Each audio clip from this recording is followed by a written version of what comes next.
We have this Engwe C20 Pro for review today. Now from setup to unboxing, to folding, to ride quality and the controls, I've got pretty much everything covered in this video. But the big question is, for £870, is this bike worth the money? Now by the end of this video, you and I will both know the answer to that question. Now I'll be putting this e-bike through its paces, so let's see what we find. Now for full transparency, Engwe did send me this bike, but as always, I only really review products that I would buy anyway, and I will remain impartial, as you will see in the video. This bike is securely packaged, surrounded by a substantial number of cable ties, and I mean substantial. Inside the box, we have several components. The seat stands out immediately, different from the typical sort of skinny road bike saddles that I'm used to. This thing looks more like a sofa cushion. There's also the front mudguard included. No one likes dirty road splats in the eyeballs. The toolkit provided by Engwe is more comprehensive than what I often see. It's a far cry away from the old days where you just got a single Allen key. We've also got the pedals and the user manual, the charging brick or the power brick. Lastly, there's an additional package containing the kickstand and a pretty large swan neck stem thing. So let's get the Engwe C20 Pro set up. It's always a good idea to put the kickstand on first. This bike has an adjustable stand, which is somewhat unique, the first that I've seen. Now the bike can then stand on its own. Now installing the seat, thanks to the quick release mechanism, is pretty straightforward. Simply open the clamp, slide the seat into the frame, close the clamp. No fuss there. Now when it comes to the handlebars and stem, I prefer connecting the stem to the bars before attaching this combo to the frame. A useful tip is to mark the stem and the frame for perfect alignment, as it's easy to lose the alignment when folding down the bars to access the bolt. Installing the front wheel requires a 15mm spanner, which is in the toolkit. First, loosen the axle bolts on the wheel, way more than I have done here in this footage. You need them proper loose to get the wheel in. Then you can remove the sort of axle spacer, which is in there to protect the forks during transportation. Now you can lift the front of the bike, and it's important to align the disc on the wheel with the brake caliper. Now once the wheel is in place, you can align the little nipples on the washers either side into the frame, hand tighten the bolts before securing them firmly with the 15mm spanner. Now the light and front mudguard share the same Allen screw and bolt. Remove that, position both the light and the mudguard in place, and then tighten the bolt. You can do this using the 10mm spanner. Now for the pedals, remember that the left pedal tightens anti-clockwise, which is the opposite to normal threads. It's even labelled on the crank arm because loads of people will do this and cross thread and ruin the crank arm. Finally, we can charge a bike, get the plug it in, simple process, and you can leave the bike to charge overnight. Now this bike also comes with two keys attached to the handlebars. The key slot is actually located under the frame, and the bike will not power on without the ignition being turned on. An easy step to forget. We have decent built-in lighting on this Engwe C20 Pro. We have a light indicator on the screen as well, so you know if the lights are on or off. The rear light doubles as a brake light, automatically brightening up when you pull either brake lever. We also have adjustable handle height bars. Another key aspect of this bike is the suspension. You have the option to keep the suspension open or locked. We'll explore how this feels when we go for a test ride in a bit. We've also got a built-in rear rack, which is practical and allows us to carry any extra gear, which you definitely can do because this bike is a beast. The built-in computer on the Engwe C20 Pro, by default, the display shows the current speed. In the top left corner, there is a battery indicator, and you'll also see the trip distance, and you have the option to change the units for both distance and speed in the settings. Diving deeper into the settings, you'll find more advanced options like battery voltage, amperage, pedal assist settings, and torque settings. While these might appeal to the tech savvy who's trying to turn their e-bike into a Tesla Model S, my advice for most users is just stick with the default settings. Now the folding mechanism of the Engwe C20 Pro is a series of simple steps. First we start by folding the handlebars down. This is done by unlocking the latch on the bars, which is a straightforward process. Next is a good time to fold the pedals because they're easily accessible. The main action comes when you unclip the primary joint in the frame. Now this part is quite tight, which is reassuring. Once you manage to unlatch it, you can then fold the bike in half. Now the Engwe C20 Pro is not a lightweight bike. While it was folded, I got the scale and it weighed in at 25.59 kilograms. Now that is relatively heavy for the average human in my opinion. Carrying a bike of that weight while it's folded is not the easiest thing to do. Fine to store or chuck it in the car for example, but taking it on public transport every day, for example, could be a bit of a task unless you are an absolute unit. Now, when fully folded, the bike measures approximately 85 centimeters in length, 45 centimeters in width, and 76 centimeters in height.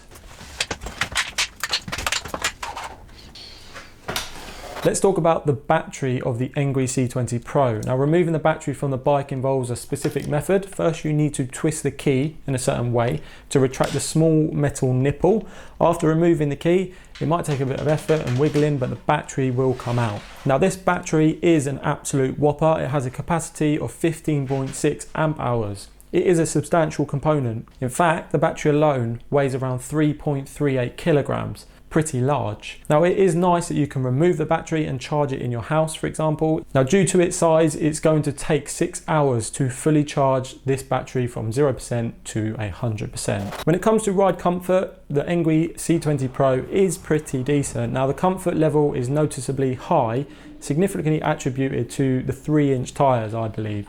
Now, these thick tyres almost act like sponges, absorbing sort of roughness and imperfections in the road or terrain. Moving to the suspension, we have these generic forks. Now, these forks held up pretty well during my off-road jaunt. I took the bike off-road through the park at around 15 to 20 miles per hour, and it handled the terrain without any issues, to be honest. Similarly, riding along like dirt paths was also pretty smooth and trouble-free. The thicker tyres not only contribute to comfort, but also you've got more contact patch with the road, which gives you more grip, particularly when making sharp turns or navigating sort of tricky terrain. However, it's worth mentioning that thicker tyres and this side tyres also mean increased rolling resistance, which can reduce efficiency. It's a bit of a trade-off situation, more comfort and grip for less efficiency. They also obviously weigh more, contributing to the weight of the bike. Now, in terms of handling, the bike behaves similarly to other e-bikes with this sort of long swan neck bar that I like to call it. It's somewhat twitchy on handling. It is a common characteristic of foldable e-bikes though. The saddle is also comfortable on the old butt cheeks, and the grips are pretty good on the old palms. In the hill climb test, blend of strength and challenges or weaknesses. Now, as I ventured over various hills, the bike's power was evident. The bike itself, weighing at 25.59 kilograms, plus the added weight of the rider, me, the heifer, you'll find that you will be exerting a fair amount of power as well, an effort to get up the hills. Now, this isn't particularly a negative, not for me anyway. I still think it's considerably easier than climbing the hill just on your own muscle power. It's also crucial to remember that steep inclines will naturally affect the battery life, the more assistance you require from the motor, especially on uphill routes. Again, that's typical to all e-bikes though, and something to keep in mind if your route is super hilly. The 7 gears come in handy as well on the climbs. These gears allow you to adjust your pedaling effort to match the motor's speed more effectively. Without these gears, managing these hill climbs would be significantly more challenging. The gears change as expected, they're pretty good. It's not a high-end group set, but it does the job. Thinking about acceleration and speed, a crowd favourite, it's evident that this bike has a lot of power under the hood. The 250 watt brushless motor is clearly capable, but it's worth noting that it is restricted to comply with EU regulations. Now, while there are ways to unlock this bike, that doing so is against the law in Europe, I believe. Now, for this whole test, I had the restriction in place, utilising the power assist with the 15 miles per hour cap, 25 kilometers. On the road, you do feel the 15 miles per hour speed reduction. It kind of takes considerable effort to pedal beyond that. So most of the time you'll find yourself just cruising around that speed, assisting the motor. When it comes to acceleration though, this bike is pretty responsive. The power kicks in pretty much immediately. I understand that the settings can be altered if you're outside of the EU to utilize the accelerator that is on the bike and give you more power. With that in mind, we're essentially using a restricted motor, so it's obviously going to have plenty of power and could deliver more, which is why it probably feels good for a 250 watt motor. As for power modes, I personally prefer using mode 5, which is the highest. On the lowest modes, you'll notice a significant reduction in speed. So I tend to just stay on 5 and roll with that. Let's talk about an essential aspect of any e-bike, braking. Now, the Engwe C20 Pro comes equipped with mechanical disc brakes. In a nutshell, mechanical disc brakes work through a cable system. When you pull the lever, the cable is pulled tighter, which actuates the caliper, pressing the pads against a disc to stop the bike. Hydraulic brakes, on the other hand, use a sealed fluid system to achieve the same result. Hydraulic brakes tend to offer more modularity in braking force. So what that means is you can gradually increase the pressure for a smoother stop for less effort at the lever. However, hydraulic brakes come with their own drawbacks, namely a higher cost and arguably more complexity to maintain. Now, considering the price point of the Engwe C20 Pro at £870, the choice of mechanical brakes is understandable. If it had hydraulics, the cost would be higher. It's important to note that the mechanical brakes on this bike are by no means inadequate. If you apply enough pressure, then they're capable of locking the wheels. Now, the range. I've done 16 kilometers and I've dropped down 1 bar, or if I'm at full power, 2 bars. So I think you're going to get quite a lot of range from this huge battery, which is understandable because it's one of the biggest batteries I've seen on an e-bike. From my experience though, it's always lower than the claimed range because they're in like mode 1 and most of the power is coming from you. But if you're in mode 5 and the motor's delivering loads of power, it's obviously going to be reduced. However, I feel you could do around 15-20 miles comfortably with a lot of your power and in mode 5. So with all of that in mind, is it worth buying? I mean, you can't argue that this is a whole lot of e-bike for £870 or $1,100. It's crazy what you can get for under £1,000 these days. So honestly, on my initial riding and initial thoughts, I would say yes, it is worth the money because it's actually pretty cheap in the grand scheme of the bike world.